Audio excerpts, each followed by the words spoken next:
कि तत्काल प्रभाव से इनको हटाया जाए। तो ये तत्काल प्रभाव से आज है 25 तारीख, लेकिन अभी तक इस पर कोई कार्रवाई नहीं। आप प्रेशर दिलवा रहे हैं पैसे के दम पे। इसमें डीसी साहब जो है बीजेपी के इशारे में बीजेपी कॉन्फ्रेंस करें, तो इसमें जो जो आईएएस इन्वॉल्व है, जहां जहां एथी है, जिसका इसका नाम आएगा, हम सबका नाम भाई उजागर करेंगे। डीसी साहब और जेपीएससी क्या है, सारा सर यहाँ पैसा किया। इसमें कुछ सरकार के दलाल भी भरे हुए, आईएएस पोस्ट पर बैठे हुए हैं।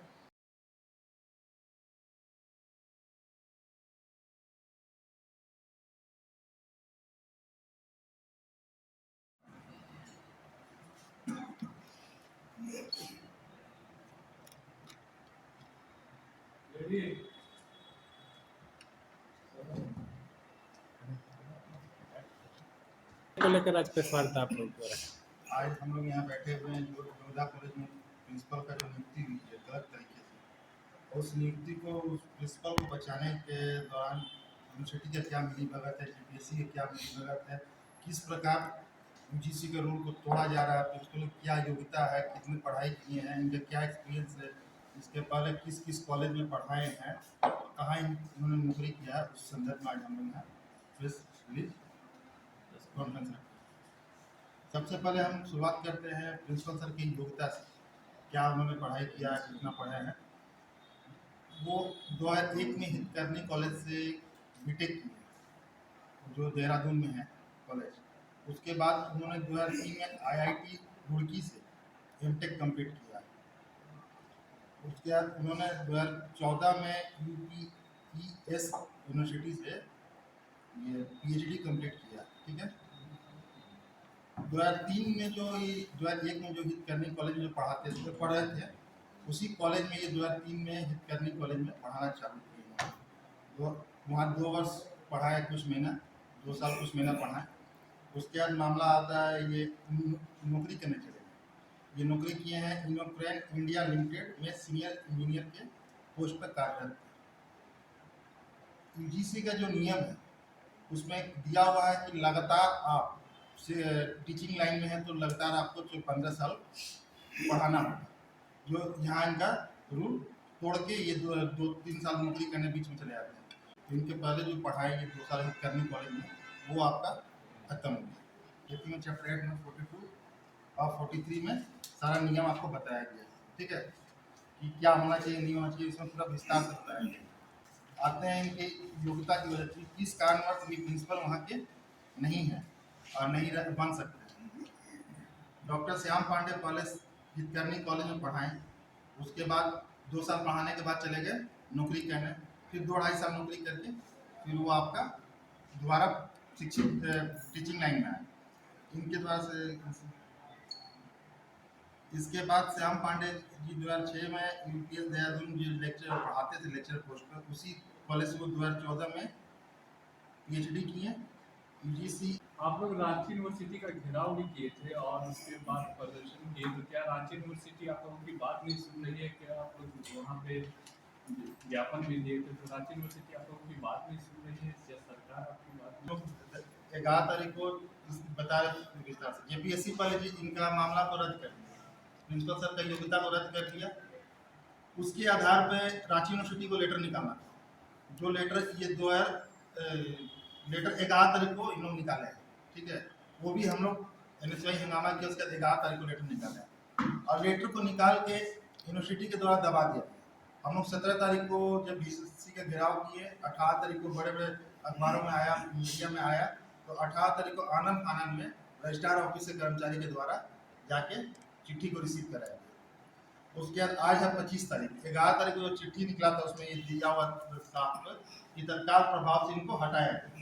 तो ये तत्काल प्रभाव से आज है 25 तारीख, लेकिन अभी तक इस पर कोई कार्रवाई नहीं। और यहाँ तक कि हम लोग को ये भी मालूम चला कि इसमें बड़े बड़े आईएएस आईपीएस भी शामिल हो रहे हैं, जो जेपीएससी के पिछले रास्ते से अपील के लिए दम लगा है। इसमें जेपीएससी का साफ है कि अपील जो है, अपील जेपीएससी में आप नहीं कर सकते, अपील आप जाके कोर्ट में कर सकते हैं। अगर प्रिंसिपल साहब का इतना ही मजबूत सर्टिफिकेट, इतना ही सही है, तो वो जाके कोर्ट में अपील करें। जेपीएससी को बार बार आप प्रेशर दिलवा रहे हैं पैसे के दम पे। इसमें सारा सर देखिए, आप समझ सकते हैं 11 तारीख को लेटर जारी हुआ, लेटर जारी होने दबाया क्यों किया? यूनिवर्सिटी के द्वारा हंगामा हुआ, 18 तारीख को लेटर रिसीव कराया गया, ठीक है। आज कितना तारीख है? 25 तारीख। आखिर क्या मजबूरी है कि यूनिवर्सिटी लेटर को दबा रहा है, एक्शन नहीं ले रहा है? यही मामला हम निर्मला कॉलेज में लेते हैं। जब अंजना मैडम के खिलाफ जब कॉलेज मैनेजमेंट एक्शन लिया था, सेक्रेटरी साहब यूनिवर्सिटी का बात नहीं मान रहे थे, तो यूनिवर्सिटी इसको कोई नोटिस जारी किया था। इस पे क्लिनिक सेक्रेटरी पे ऊपर उसको कोई नोटिस जारी हो रहा। मौलाना आयत कॉलेज थोड़ा सा बात नहीं मानता है तो जीबी कमेटी भंग हुआ, सामने अभी कुछ दिन पहले की बात है। फिर ऐसी क्या मजबूरी कि इनका जीबी कमेटी भंग नहीं हो पा रहा? कहीं ना कहीं इससे अब ये डीसी साहब जो है बीजेपी के इशारे में, बीजेपी के जो गोद में कॉलेज चल रहा है उसको संरक्षण प्राप्त करवा रहे हैं। इसमें हम बता रहे हैं आगे जो हम प्रेस कॉन्फ्रेंस करें तो इसमें जो जो आईएएस इन्वॉल्व है, जहाँ जहाँ एथी है, जिसका इसका नाम आएगा हम सबका नाम भाई उजागर करेंगे। यहाँ तक कि हमको ऑफर आता है कि आप आइए चाय पे मिलिए, चाय का आप चाय पीते आपको संबंध बनाना चाहिए। जब हमको चाय पे ऑफर आ सकता है, क्यों नहीं ऑफर दिए? क्या ऑफर कौन दिया?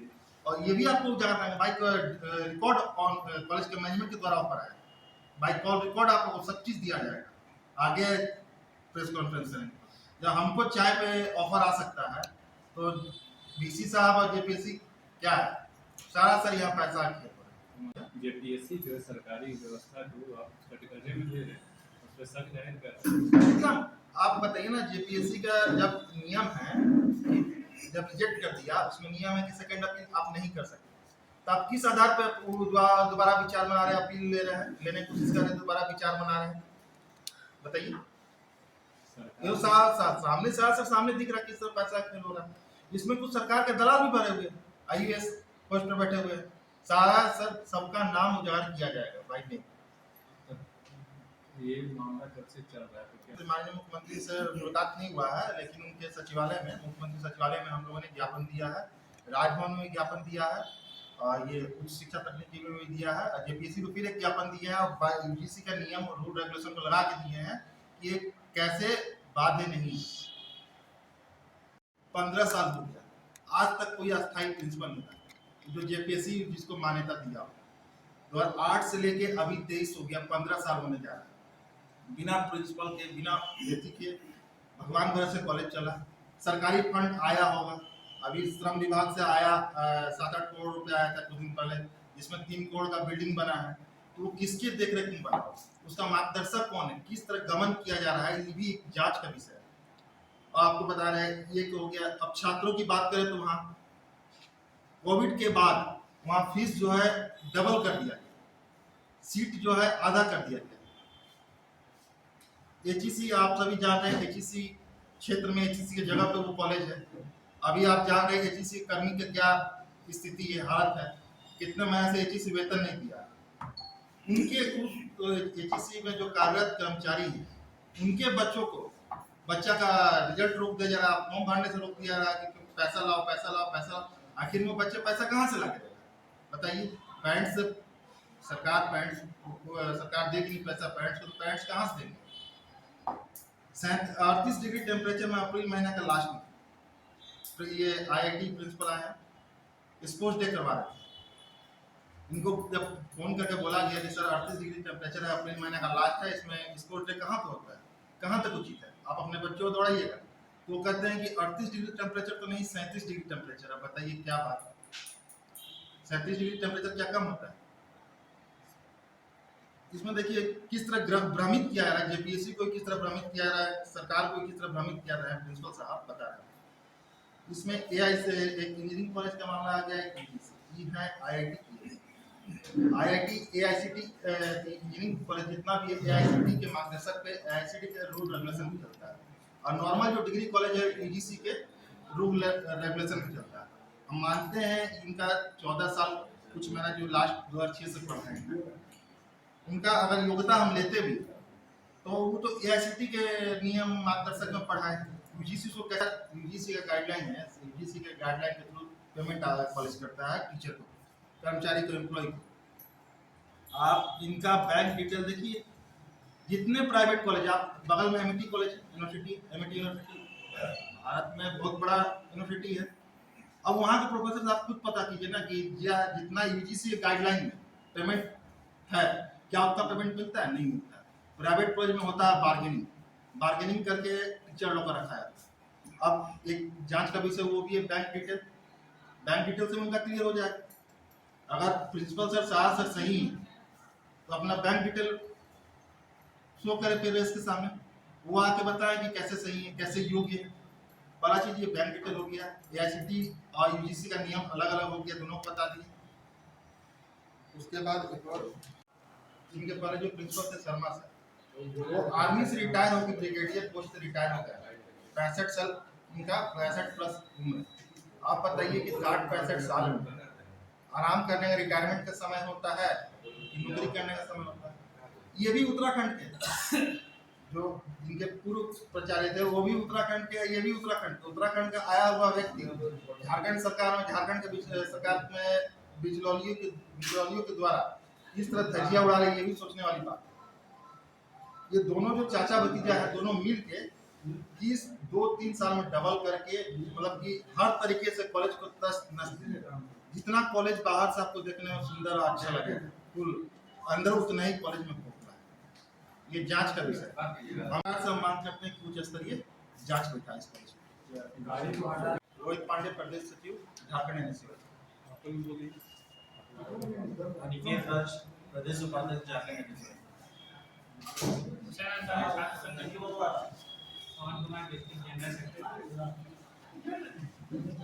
अमरजीत कुमार, एनएसयूआई राष्ट्रीय कोऑर्डिनेटर। मोहम्मद अहमद, रांची जिला अध्यक्ष, एनएसयूआई।